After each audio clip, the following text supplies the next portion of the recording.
Tablets have come a really long way from the early days of the iPad, and now, with today's powerful chips, compact batteries, and great screen technology, the line between laptop and tablet is really getting blurred. There are laptops with removable keyboards and tablets with attachable keyboards. There's even laptops that are just two tablets stuck together where one acts as a digital keyboard. So that got me wondering, can you actually interchange the two? Like, can I actually replace my laptop with a tablet?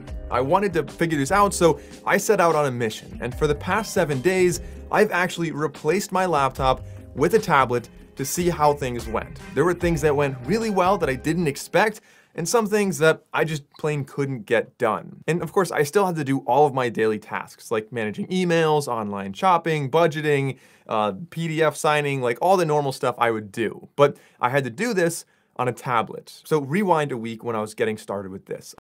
And the best tablet for this experiment. And I know there's a lot of tablets out there. The iPad Pro is a pretty obvious option because you have the same chip as the MacBook, so you've got the M2 on the iPad Pro.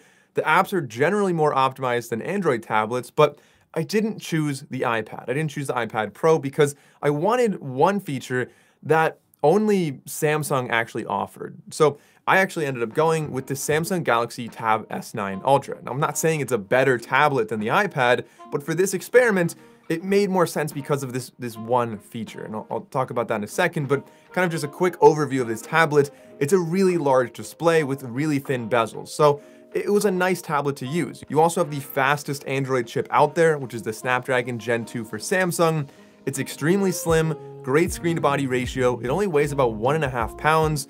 I'll put that in kilograms for my metric friends out there. And really, the one big feature, the reason I chose this instead of the iPad, was because it had something called Samsung DeX, which to me feels a little bit like a cheat code in this experiment, where you actually have a desktop-like interface that your tablet is able to use. So you can press a little button, and instead of having a regular Android tablet, it switches over to this kind of desktop mode, which I thought was great. So I can use it as a tablet when I want a tablet, and when I want to have like multiple windows and move things and resize things, I just turn on Samsung DeX. So this was the tablet for the job. But in the beginning, I honestly had a pretty rough start. It really took some time to figure out what apps were really optimized and which ones worked well. So for example, I'm used to using Brave or Chrome, they're really similar.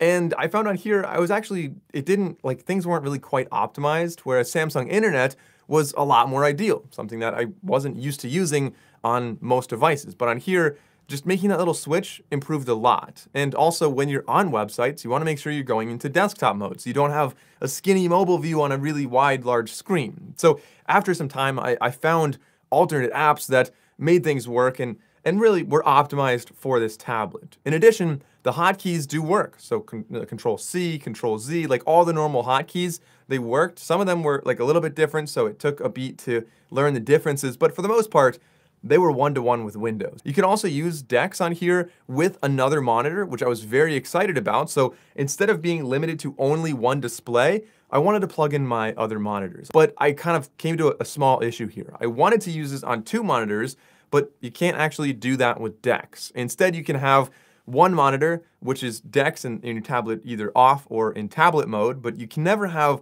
2 screens showing DeX, which was okay. Having one screen show DeX and the other one show a tablet was still easy for multitasking and kind of felt like having 2 screens, even though they were weirdly both running a different interface. And then the other learning curve was the ports. This obviously doesn't have a lot of ports. You have USB Type-C, and you can technically insert an SD card, a micro SD card, like if you have it from a camera, but you need a tool to do so. You have to eject a little SIM tray to do that. And once again, if you're doing wired DeX, no HDMI, no headphone jack, no USB-A, like you couldn't plug things in here. But there was a solution to this, something I used in the past, and I dug it up, and sure enough, this thing was an absolute game changer. This was the Anker 551, their little hub, that also doubles as a stand. So I can set this on there, really in any orientation I want, and I can plug in, so this is now charging all the time. I don't have to worry about the battery, and it gives me a bunch of ports. It gives me SD card, micro SD, USB Type-A, and of course HDMI,